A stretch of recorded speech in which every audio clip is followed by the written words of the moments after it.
Welcome back for another week. I'm here with Luba again. Luba, how are you? Very good. Thank you so much, Patrick. I'm drinking this Chinese tea. It is very good for longevity, clarity, and memory. I feel like I have to memorize so many things nowadays. I'm moving forward with a lot of online activities, and my team is growing, and I just really need to be very sharp about things. And what about you, Patrick? What are you drinking? I'm drinking this is my weird concoction. It's orange peels, grapefruit peels, and ginger with some honey because it tastes awful. And Mm, it's not good for longevity. It just kicks me in the butt when I'm feeling like I have a weak immune system. It works like magic for some odd mhm. reason. So I'm Yeah, it starting. looks very attractive, actually. You should Yeah. try it. It's great. It's really helpful for when I'm feeling the onset of a cold or I'm just exhausted and feeling weak. It just punches me right in the face and I'm back up. But Luba, I'm really excited to talk about our topic today. Can you want to introduce it for us? Yeah. So, why is it so important to discuss attachment? Well, first of all, we are here to bring in consciousness into all of our patterns, and attachment is based on one of our deepest underlying pattern, which is our desire to be safe and secure, our desire to predict the future, and to know when we are experiencing pleasure that this pleasure will continue for a long time and that there will be more and more of it. And so we develop attachment. Some of us develop attachment really fast, really, really fast, just like this. And for others, it takes much longer time, and they really need to feel at first very, very safe about the person that they're dating in order to start developing attachment. Um, at the same time, why is it so important for us to be aware of it and and to be conscious of it, and in a better world, probably transmute attachment into a whole different energy of just being able to be happy, to be with somebody in the moment without trying to limit them, or without trying to want to be with you or be attached to you. So either way, attachment brings suffering, attachment brings resentment, and maybe Patrick, you can talk a little bit about that. How does that work? How does attachment bring resentment? Well, you hit the nail on the head in your first sentence when you said that attachment is unconsciousness. And what really came to mind was a passage from the Bhagavad Gita, which is, as you may or may not know, my favorite book, and it's Yes. so accurate. Where Lord Krishna says to Arjuna, he says, attachment breeds desire, the lust of possession that burns to anger. Anger clouds judgment. Lost is the ability to see between what is wise and what is unwise, and your life is utter waste. And it's absolutely. I mean, there's no clearer point A to point B explanation of why attachment itself is is dangerous. So there's no other word for it. And so I think there's a two-step kind of process where, first of all, to, like you said, to become aware of it, to become conscious and go, okay, there is attachment here. And attachment can take place through objects, through relationships, through name dropping, through, even attachment to our own identities. And the first step is becoming aware that I'm attached to this person, or I'm attached to even this object, or so on. And And how would we know? Let's go into that. yeah, Know that we're that's a attached. very good question. Really, if you start getting anxious, I mean, it's a very simple like test, which is there anxiety or fear or anger or resentment within me right now in this moment? And if the answer is yes, then you are attached unhealthily, right? It's kind of like, to me, it's the same as being addicted to drugs. It's the same thing. Feels good when it's there. The drug is gone. You want your next fix, and you want your next fix, and you want your next fix. And that's not a life. right? I don't see the point. And this was one of the big things for me when I was younger too, was I remember one of my very first relationships. I had that kind of all the ups and downs and the fights, and I was terrified if we'd break up, and I was always so anxious, to the point where when we finally broke up, the only feeling I can describe was freedom, because I was free from this desire to possess all the time. And so, yeah, I mean, really, how can we find this out? Is to go, is there anxiety within me right now? Is there the lust of possession within me right now? Do I feel the need to be around this person or this object as a means to make me feel better about myself?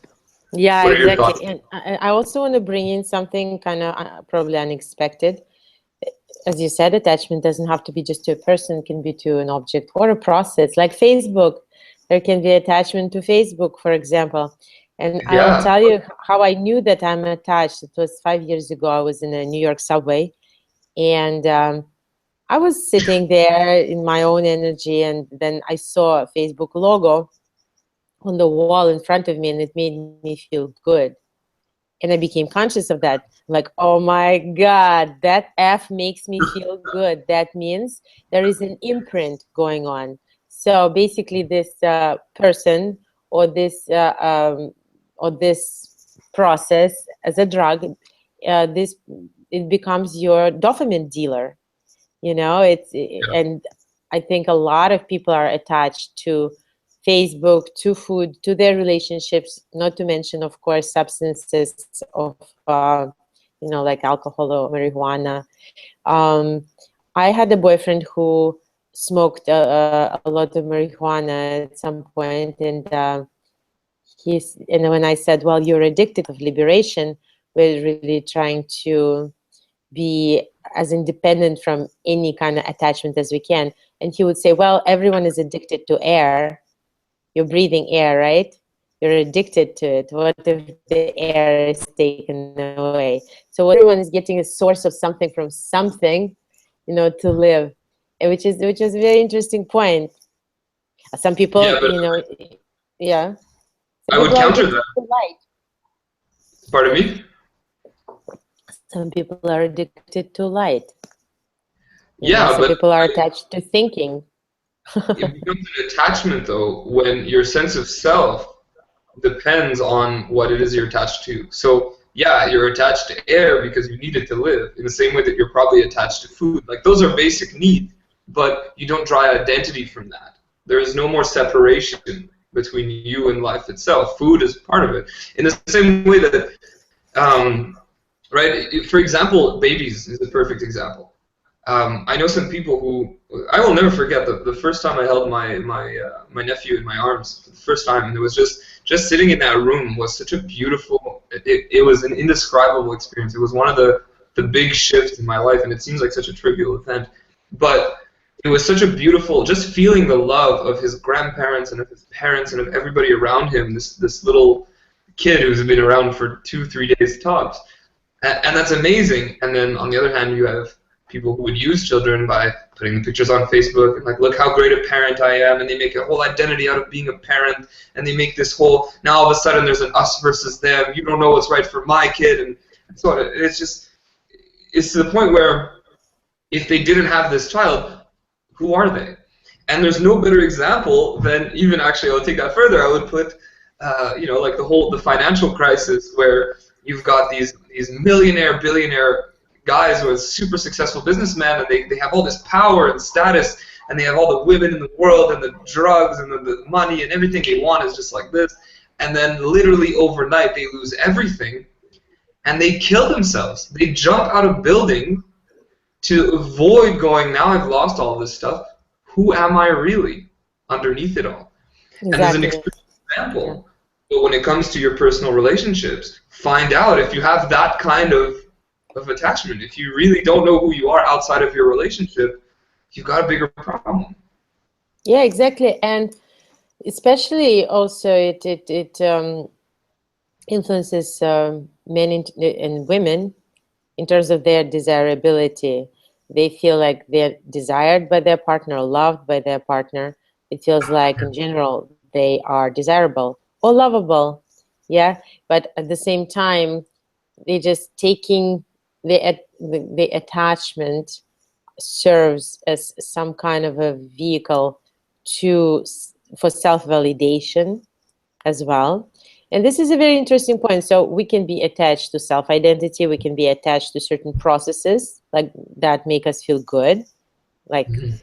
bring in dopamine, right? And the core of the attachment is still the feeling of separation from the world.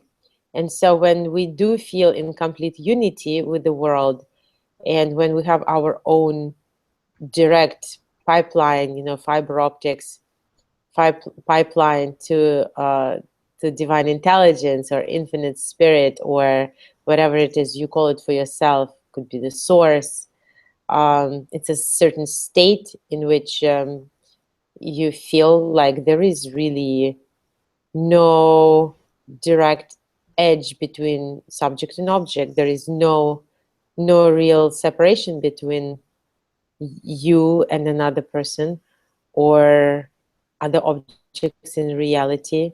When you remember that reality is a kind of a dream that is building itself out at every moment out of your own thought patterns and out of your own choices, I'd rather even say, yeah, thought choices and conscious choices to take that attachment, which is natural because it's a part of human design. At least it was for people before 21st century. Maybe we're moving on into something more advanced.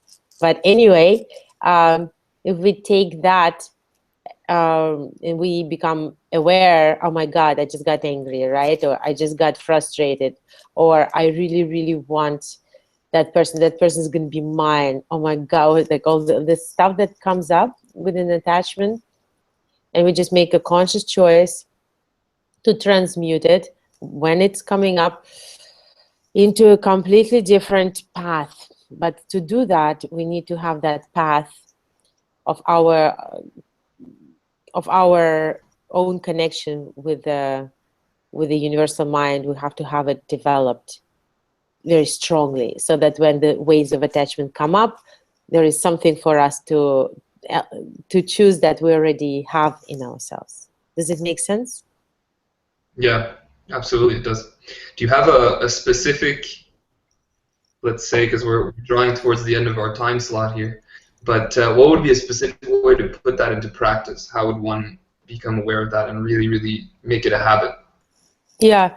So the practice that I love is, well, first of all, you have to identify how you feel when this attachment comes over.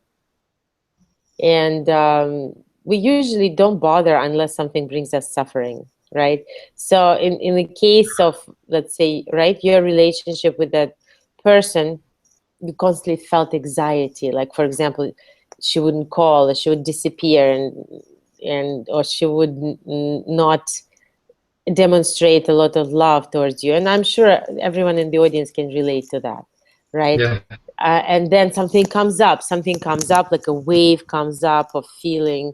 Maybe the breath becomes shallow. For some people, they get so emotional that their stomach might start hurting. I know a lot of people who react like that. So it could be all kinds of symptoms. And when those symptoms come up, just know that it's really not you.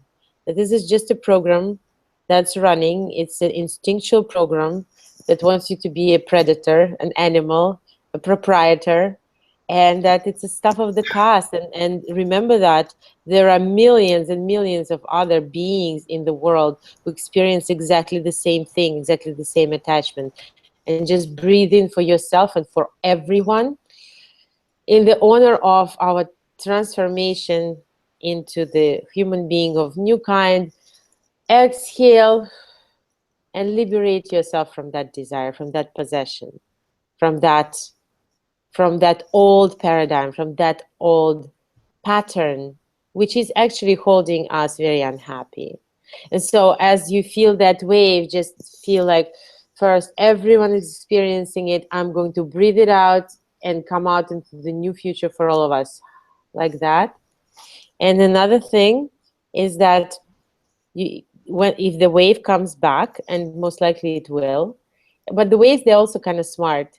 When they come and you don't really react that much, when you say, oh, well, thank you, wave of frustration or sadness or anger. I'm still human. Thank you. I understand this program is still running. This program used to protect me when I was living in the caves, but we're in a new world now, so it's not needed anymore. So I'm releasing it for everyone in the planet. And now I can just be myself, live my own beautiful life, and let others live just the way they are. It's conscious acceptance. It's great. Yeah. That's what you've underlined, which is exactly just consciously accepting whatever's happening without drawing identity from it. Yeah. Yeah. And it makes you happy once you practice it for a while. And also, just a tip also, that's what makes people like you. That's what makes people be attracted to you, when they feel that you have your own connection, that you're in your own energy, that you're not grabbing, that you're not pulling things towards yourself, and that makes you radiant, and that makes you desirable. Yeah. Yeah. So that's my advice. Well, great. What I would give as advice would be Yeah. it would be to accept transience, and I would take it a step further, is to really sit and meditate on just how little control you really have. And when that happens, when you really, really sit in it, something amazing happens. You start to feel light, just completely floating. You're not clinging to anything anymore. And this is exemplified in a beautiful passage again in the Bhagavad Gita, where Lord Krishna was discussing meditation with Arjuna, and he says better than than mechanical practice is knowledge. Better still is meditation. But better than that is surrender of attachment to results, because there follows immediate peace. And this passage really stood out for me because the wording is not accidental. It says immediate peace. And this is why I said that the rule of thumb is always this. Is there anxiety in me right now? Is there fear in me right now? Is there anger, resentment, or hurt in me right now? And if the answer is yes, then by definition you're not at peace. By definition, you're clinging to something. So find out what it is you're afraid of letting go, and really understand that you have no control anyway. It's an illusion. You thinking you have control is just giving you more stress and more anxiety, which is, by the way, medically speaking, killing you. So you really there's no use in this attachment to begin with. And learn to just, like Luba says, take a deep breath and let it go. Yeah, and that's so funny, Patrick. I just saw an image which said, relax, nothing is under control. Yeah, it's beautiful. It's empowering. Yeah, yeah, exactly. Luba, thank you for being on. And I want to talk next week, in our next episode, I want to be talking about rejection, actually, because we can spend hours talking about attachment, and they're so interlinked. So I want to talk about rejection, or more even the fear of rejection, the fear of being cast aside and being just unwanted. So thank you for coming on, Luba, and I will see you next week.